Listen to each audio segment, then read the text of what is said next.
السلام علیکم ورحمۃ اللہ وبرکاتہ۔ پہلا سوال ہے، ایک بھائی کا سوال کر رہے ہیں، مفتی صاحب السلام علیکم ورحمۃ اللہ وبرکاتہ۔ وعلیکم السلام ورحمۃ اللہ وبرکاتہ۔ مفتی صاحب، ہفت ہیکل پڑھنا کیسا ہے، اور کیا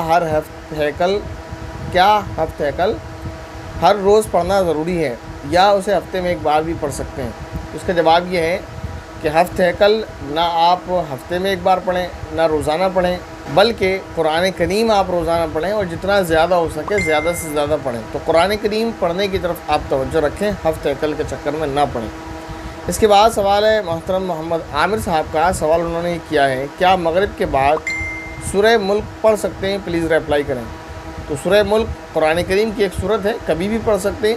ویسے عشاء کے بعد پڑھنا، یہ سونے سے پہلے پڑھنا چاہیے، یہ معمولات نبوی میں سے ہے، یعنی نبی کریم صلی اللہ علیہ وسلم سونے سے پہلے سورہ ملک پڑھا کرتے تھے، اور اس کا حکم بھی فرمایا کہ سورہ ملک پڑھ کر سونا چاہیے۔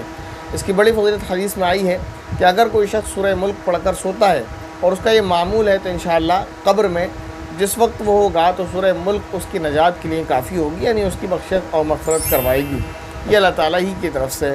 تو اب سوال ان کا اگر اس پر ہے کہ عشاء کے بعد جو پڑھنے کا حکم ہے، تو کیا مغرب بعد پڑھ سکتے ہیں؟ ویسے تو کبھی بھی پڑھ سکتے ہیں، لیکن جب حکم سونے سے پہلے کا آیا ہے تو بہتر یہی ہے کہ سونے سے پہلے اس کو پڑھا جائے۔ باقی اگر کوئی مغرب کے بعد پڑھنا چاہے تو کوئی گناہ نہیں ہے، مغرب کے بعد پڑھنا جائز ہے۔ اس کے بعد سوال ہے محترمہ عرفیہ آہل صاحبہ کا سوال کر رہی ہیں، السلام علیکم۔ وعلیکم السلام ورحمۃ اللہ وبرکاتہ۔ مجھے بس رونا آ گیا نماز پڑھتے وقت، پتہ نہیں کہ کس وجہ سے، پلیز اس بارے میں ریپلائی ضرور کیجیے۔ دیکھیں، کس وجہ سے رونا آیا، کچھ تو پتہ ہوگا، کچھ تو وجہ ہوگی، دنیاوی وجہ ہوگی یا آخرت کی وجہ ہوگی۔ ٹھیک ہے، نہیں سمجھ میں آیا کیوں رونا آیا، بس رونا آ گیا، تو ایسا ہو سکتا ہے کوئی بات یاد آئی ہو یا دنیاوی کوئی وجہ ہو۔ اگر دنیاوی کوئی وجہ تھی جس کی وجہ سے رونا آیا ہے، تو نماز کے بارے وہی حکم ہے جو بتایا کہ نماز فاسد ہو جائے گی اگر آواز کے ساتھ کوئی رویا ہے۔ اور اگر آخرت کی وجہ سے کوئی رویا ہے، آخرت کی وجہ ہے اللہ کی یاد آ گئی، قبر کی یاد آ گئی، حشر کی یاد آ گئی، جنت کی یا جہنم کی یاد آ گئی، تو پھر اس میں رونے میں کوئی حرج نہیں ہے۔ اب یہ ان کا سوال یہ عجیب سا ہے کہ خود بخود رونا آ گیا، پتہ نہیں، تو ایسا تو نہیں ہو سکتا، اس کے پیچھے کچھ وجہ ہوگی، کچھ فیلنگس رہی ہوں گی، تو فیلنگس کیا تھیں اسی کے اعتبار سے آپ سمجھ لیں۔ اس کے بعد محترم شادمان انصاری سوال کر رہے ہیں، السلام علیکم مفتی صاحب۔ وعلیکم السلام ورحمۃ اللہ وبرکاتہ۔ میرا یہ سوال ہے کہ جو درود ابراہیم میں ہے اسے آدھا پڑھنا کیسا ہے؟ تو آدھا پڑھنے کی ضرورت کیا ہے؟ اس کو پورا پڑھیں۔ پورا درود ابراہیم ہے، اللہم صلی علی محمد وعلی آل محمد کما صلیت علی ابراہیم وعلی آل ابراہیم انک حمید مجید، اللہم بارک علی محمد وعلی آل محمد کما بارکت علی ابراہیم وعلی آل ابراہیم انک حمید مجید۔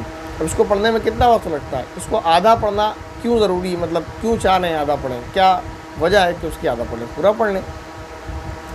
اس کے بعد محترم خلیل خان سوال کر رہے ہیں، السلام علیکم مفتی صاحب۔ وعلیکم السلام ورحمۃ اللہ وبرکاتہ۔ کیا حاضہ کرنے کے لیے وائف کا ہونا ضروری ہے؟ میں سمجھا نہیں، حاضہ سے کیا مراد ہے؟ حاضہ سے یا حج لکھا ہے تو اسپیلنگ مسٹیک ہونے کی وجہ سے حاضہ ہو گیا ہے، یا کچھ اور مراد ہے، کچھ اور آپ کہنا چاہ رہے ہیں؟ اگر حج کا تعلق ہے تو ایسا نہیں ہے کہ حج کرنے کے لیے وائف کا ساتھ میں ہونا ضروری ہے، اکیلے بھی انسان جا کر حج کرنا چاہے تو اکیلے حج کر سکتا ہے۔ اور اگر یہ حاضہ سے کچھ اور مراد ہے تو مجھے بتائیں، میرے سمجھ نہیں آیا کہ آپ کیا کہنا چاہ رہے ہیں۔ اس کے بعد شیخ عائشہ سوال کر رہی ہیں، 3 بار جو پانی بہاتے ہیں وہ ایسا سکھایا گیا ہے ہمیں کہ دائیں بائیں ہاتھ پر، پھر سر پر اور دونوں لیگس یعنی پیروں پر 3 مرتبہ پانی بہائیں، کیا یہ صحیح طریقہ ہے؟ تو غسل کا جو طریقہ ہے وہ کبھی بھی آپ غسل کریں، یہ انہوں نے ویڈیو میں جو کمنٹس کیا ہے وہ ہے کہ جب مینسز سے گزر جائے، نفاس سے جب گزر جائیں تو نفاس کے بعد یا جو بھی دن ہے 40 دن یا اس سے کم جتنے میں آپ فارغ ہوتے ہیں، اس کے بعد جو غسل کریں گے تو اس غسل کا طریقہ کیا ہے، نفاس کے بعد غسل کا طریقہ کیا ہے؟ تو یہ کہہ رہی ہیں کہ یہ سکھایا گیا ہے کہ 3 بار پانی بہانے کا طریقہ یہ ہے کہ پہلے ایک مرتبہ دائیں ہاتھ پر پانی ڈالیں، پھر دوسری مرتبہ بائیں ہاتھ پر پانی ڈالیں، پھر سر پر پانی ڈالیں، پھر دونوں پیروں پر پانی ڈالیں۔ تو دیکھیں، غسل کا جو طریقہ ہے وہ سبھی غسل کے لیے ہے، چاہے غسل جنابت ہو یا آپ اس طرح سے، یعنی کبھی بھی آپ غسل کریں اس کا ایک ہی طریقہ ہے، سنت طریقہ۔ وہ طریقہ یہ ہے کہ جب آپ غسل کرنے بیٹھیں تو پہلے دونوں ہاتھوں کو اچھی طریقے سے دھو لیں، چاہے اس پر گندگی لگی ہو یا نہ لگی ہو۔ اس کے بعد استنجے کی جگہ کو صاف کریں، چاہے وہ پہلے سے صاف ہو یا نہ ہو۔ اس کے بعد آپ کو کرنا ہے وضو، تو پراپر آپ وضو کر لیں اچھی طریقے سے، جو وضو کا سنت طریقہ ہے یہ کہ دونوں ہاتھ گٹوں تک دھونا ہے، پھر کلی کرنا ہے 3 مرتبہ، یہ کام 3 مرتبہ ہی کرنا ہے، پھر 3 مرتبہ ناک میں پانی ڈالنا ہے، بائیں ہاتھ کی چھوٹی انگلی سے ناک صاف کر لینا ہے، اور پھر اس کے بعد آپ کو پورا چہرہ دھونا ہے 3 مرتبہ، پھر اس کے بعد دونوں ہاتھ کونیوں تک دھونا ہے 3 مرتبہ، پھر اس کے بعد سر کا مسح کرنا ہے 1 مرتبہ، پھر کانوں کا مسح کرنا ہے 1 مرتبہ، اور گردن کا مسح کرنا ہے، گلے کا نہیں کرنا، بعض لوگ گلے کا کرتے ہیں، غلط ہے، گردن کا مسح کرنا ہے، اس کے بعد دونوں پاؤں کو دھو لینا ہے۔ یہ ہو گیا وضو۔ اس کے بعد آپ کو جو کرنا ہے وہ کیا ہے، 3 مرتبہ آپ کو سر پر پانی بہانا ہے، 3 مرتبہ دائیں جانب پانی بہانا ہے، 3 مرتبہ بائیں جانب پانی بہانا ہے، اور پانی بہانا اس طریقے سے ہے کہ پورے بدن پر پانی پہنچ جائے۔ بعض لوگوں کو دیکھا اور سنا گیا ہے کہ وہ یوں مگا لے کر یا کسی بھی طریقے سے پانی پھینکنا شروع کرتے ہیں تو آدھا پانی بدن پر، آدھا پیچھے جاتا ہے، اس سے زیادہ پیچھے جاتا ہے۔ ایسا نہیں کرنا چاہیے، بلکہ جب ہم پانی ڈالیں سر پر 1 مرتبہ تو اچھے سے اس کو پانی کو بہائیں کہ پانی بدن پر گرے، سر سے پیچھے نہ جائے بلا ضرورت۔ اسی طرح جب آپ دائیں کندھے پر پانی بہائیں گے تو جب دائیں کندھے پر سے آپ پانی ڈالیں تو 1 مرتبہ پانی ڈالنے کے بعد بدن کو اچھے سے مل لیں، تاکہ جو پانی کہیں اگر رہ جاتا ہے تو وہ رہ نہ جائے، بدن میں پوری جگہ پانی پہنچ جائے۔ پھر اسی طرح بائیں کندھے پر آپ 3 مرتبہ جب پانی ڈالیں گے تو ہر مرتبہ پانی ڈالنے کے بعد، بہانے کے بعد آپ اچھی طرح سے مل لیں، تاکہ دوسری مرتبہ جب آپ پانی بہائیں تو پانی رکے نہ، بہہ جائے۔ اسی طرح آپ پورے بدن پر پانی بہا لیں۔ یہ غسل کا سنت طریقہ ہے، یہ کسی بھی طرح کے غسل کے لیے ہے، چاہے وہ مینسز سے پاکی کا غسل ہو، چاہے نفاس سے پاکی کا غسل ہو، یا جنابت سے پاکی کا غسل ہو، کسی بھی طرح کا۔ اس کے بعد محمد اکرم انصاری سوال کر رہے ہیں، مفتی صاحب ضروری مسائل ہے، اگر آپ جواب دے دیں۔ شوہر نے کہا کہ تو اگر یہ کام کرے گا، لکھا ہے کرے گی ہونا چاہیے پھر، کیونکہ شوہر نے کہا ہے، تو تیری میری طلاق ہو جائے گی، بات کو سمجھیں طلاق ہو جائے گی، تو بیوی اگر وہ کام کرے تو طلاق ہو جائے گی یا نہیں؟ تو یہ شاید سوال پہلے آ گیا تھا، اس پر یہ جواب دیا تھا کہ طلاق ہو جائے گی، جب بندہ یہ کہہ رہا ہے کہ اگر تو یہ کام کرے تو تیری میری طلاق ہو جائے گی، اور پھر بیوی وہ کام کر لے تو طلاق ہو جائے گی۔ لیکن اس پر انہوں نے سوال یہ کیا ہے کہ مفتی صاحب کیا نیت نہیں پوچھی جائے گی؟ تو نیت پوچھنے کا کیا مطلب ہے؟ جب شوہر صاف صاف یہ کہہ رہا ہے کہ اگر تو نے یہ کام کیا تو تجھے طلاق ہو جائے گی۔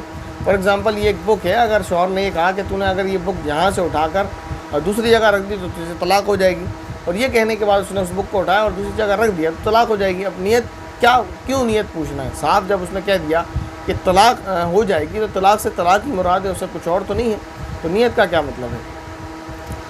اس کے بعد سوال ہے ایک بھائی کا، سوال ہی کر رہے ہیں، السلام علیکم۔ وعلیکم السلام ورحمۃ اللہ وبرکاتہ۔ میرا سوال یہ تھا کہ کن صورتوں میں نماز قضا کی جا سکتی ہے؟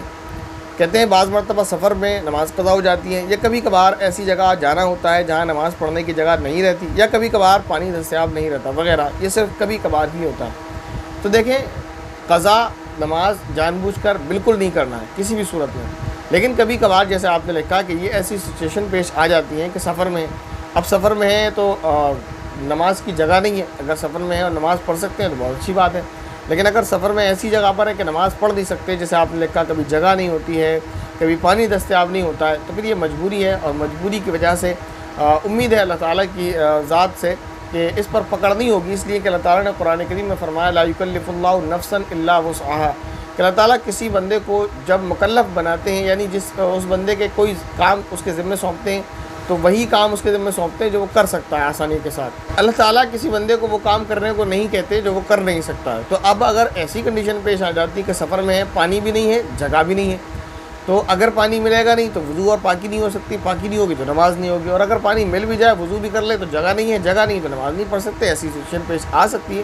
تو جب بندہ مجبور ہو جائے اور نماز نہیں پڑھ سکتا، اس وجہ سے اس کی نماز قضا ہو جاتی ہے، تو انشاءاللہ گناہگار نہیں ہوگا، لیکن بندے کو اپنی حد تک کوشش کرنا چاہیے کہ جتنا ہو نماز قضا نہ ہو۔ اللہ تعالیٰ سے دعا ہے کہ اللہ تعالیٰ ہم سبھی کو بھی پابندی سے نماز پڑھنے والا بنائے۔ اس کے بعد ایک سوال ہے، اور اس کمنٹ باکس کا آخری سوال ہے، سوال بڑا عجیب سا ہے۔ سوال یہ کیا ہے، السلام علیکم مفتی صاحب۔ وعلیکم السلام ورحمۃ اللہ وبرکاتہ۔ ہم نے قربانی کے لیے ایک جانور خریدا ہے اور اس کے تقریباً آدھے پیسے ہم نے دے دیے ہیں، اور باقی پیسے ہم نے اس سے یہ کہا ہے کہ ہم کل دیں گے۔ یعنی کل دیں گے سے کیا مراد ہے؟ کل سے مراد کل دیں گے؟ بہرحال پورا سوال پڑھ لیتے ہیں۔ تو کہتے ہیں جانور ذبح کرنے سے پہلے اس کے پیسے دینا ضروری ہے، یا نماز سے پہلے پیسے دینا ضروری ہے، یا نماز کے بعد دے سکتے ہیں، یا جانور ذبح کرنے کے بعد دے سکتے ہیں؟ پلیز بتائیں۔ دیکھیں، آپ نے جیسے سوال میں لکھا کہ پیسے کل دیں گے، تو اگر سوال مان لیں آپ کا کل کا بھی ہے، یعنی کل سے مراد لاسٹ ہم کل لے لیتے ہیں، یعنی کل آپ نے سوال کیا، کل تاریخ 2 تھی شاید، تو 2 تاریخ کو آپ نے جانور خریدا ہے اور آپ نے یہ کہا کہ پیسے کل دیں گے، تو آپ کو 3 تاریخ کو پیسے دے دینا چاہیے۔ آپ نے اگر کہا ہے کہ کل دیں گے، پھر آپ اتنا لمبا کیوں جا رہے ہیں کہ عید کی نماز سے پہلے دینا چاہیے یا ذبح سے پہلے دینا چاہیے وغیرہ، کیونکہ یہ تو وعدہ خلافی، اور وعدہ خلافی کرنا اچھی بات نہیں ہے۔ جب آپ نے خود اس سے کہا کہ کل دیں گے، تو 2 صورتوں سے خالی نہیں ہے، یا تو آپ نے جو ہے معذرت کے ساتھ جھوٹ بولا ہے، کیوں آپ نے ایسا کہا جب آپ کو دینا نہیں تھے، تو اس طرح نہیں کرنا چاہیے۔ جب آپ نے کسی سے کل کے لیے کہا ہے تو اس کو پیسے دے دیے جائیں۔ اب سوال یہ بن سکتا ہے کہ اگر وہ راضی ہو جائے تاخیر کے لیے، آپ کے پاس پیسے نہیں ہیں، آپ نے اس سے کہا بھائی کل دیں گے، لیکن حساب نہیں ہوا، آپ نے اس سے کہا کہ کل نہیں دے سکتے، ہم آپ کو پیسے انشاءاللہ جلد ہی دے دیں گے، یعنی آپ نے اس سے پیمنٹ کے لیے اجازت لے لی کہ آپ کبھی بھی دے سکتے ہیں، اور اس نے اختیار دے دیا۔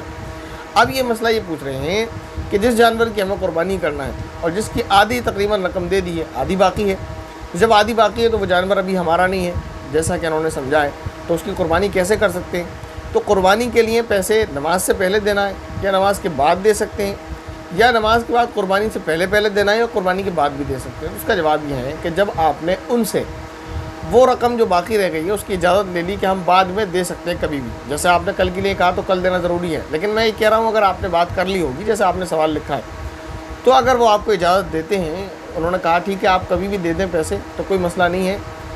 بہتر تو یہی ہے کہ آپ پیسے جلد سے جلد دیں، کیونکہ قرض لادنا اچھی بات نہیں ہے۔ تو نماز سے پہلے دے دیں آپ، بہت بہتر ہے۔ نماز سے پہلے نہیں دے سکتے تو بعد میں دے دیں، بعد میں بھی جانور کے ذبح کرنے سے پہلے دے دیں آپ، بہتر ہے۔ نہیں دے سکتے تو بعد میں دے دیں، یعنی ان چاروں صورتوں میں پیسے آپ کبھی بھی دیں، قربانی پر فرق نہیں پڑتا، اس لیے کہ انہوں نے جانور آپ کو پورا دے دیا، اس جانور کے مالک آپ ہیں، البتہ کچھ رقم آپ کے ذمے ان کی باقی ہے، تو وہ رقم آپ کو جلد از جلد لوٹانے کی فکر کرنا چاہیے۔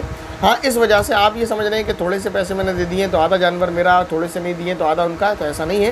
اور آپ یہ سوچ رہے ہیں کہ کیونکہ آدھا میرا اور آدھا ان کا تو قربانی درست نہیں ہوگی، ایسا نہیں ہے۔ جانور پورا آپ کا ہے، اس جانور کے پورے مالک آپ ہیں، لیکن سوال یہ ہے کہ جواب یہ ہے، یا یوں کہہ لیں آپ درخواست یہ ہے کہ پیسے کو بلا وجہ نہ روکا جائے، اگر پیسے ہیں تو جلد از جلد دینے کی کوشش کی جائے۔